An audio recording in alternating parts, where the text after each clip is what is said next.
Where do the Germans come from? It's a story that goes way back, long before Germany as we know it existed.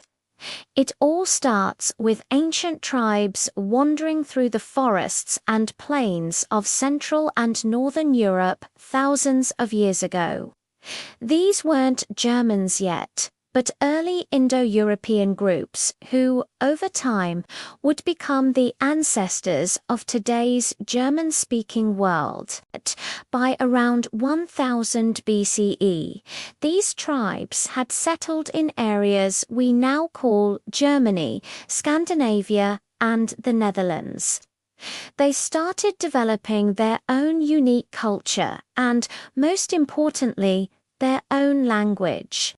A huge change, known as the First Germanic Sound Shift, made their speech distinctly different from their Celtic neighbors and other Indo-European groups.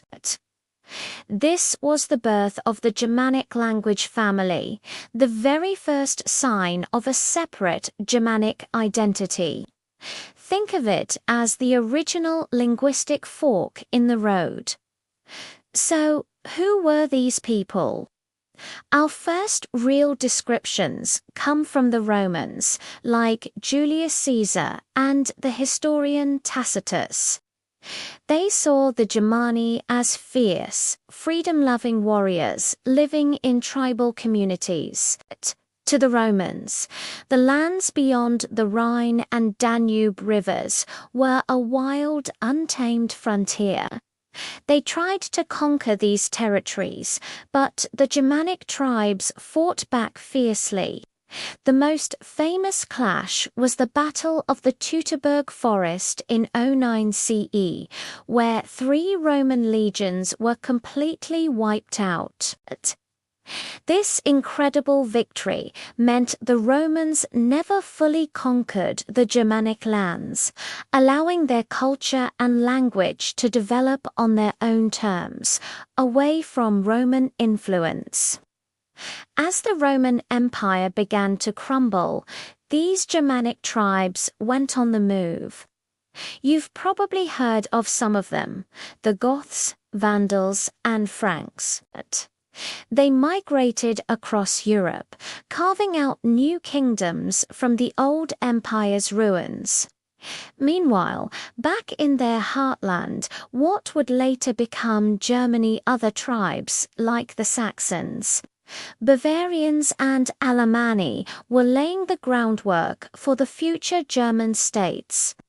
The real game changer came with a powerful Frankish king you've definitely heard of, Charlemagne, in the 8th and 9th centuries.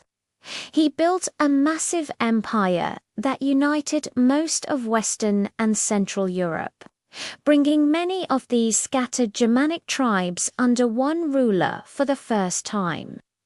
After Charlemagne's death, his empire was split, and the eastern part became the East Frankish Kingdom. This kingdom would eventually evolve into the Holy Roman Empire, a sprawling, decentralized collection of duchies, cities, and territories that formed the German-speaking world for almost 1,000 years. It was a messy, complicated political entity, but it was the cradle of German culture. During the Middle Ages, a clearer German identity began to take shape. Epic poems, like the Nibelungenlied, were written in Middle High German, capturing heroic tales and legends. At the same time, German settlers began moving eastward, in a movement called the Ostsiedlung, spreading their language and customs into Central and Eastern Europe. Up north, a powerful network of trading cities called the Hanseatic League dominated the seas, showcasing German economic power. Another huge turning point was the Protestant Reformation in the 16th century, when Martin Luther translated the Bible into German. He didn't just spark a religious revolution, he helped create a standard German language that everyone could understand. For the first time, people from Bavaria to the Baltic coast could read the same text in a similar tongue, which did wonders for creating a shared cultural identity. Still, Germany remained a patchwork of independent states for centuries. It wasn't until the 19th century, with the rise of the powerful Kingdom of Prussia, that unification seemed possible.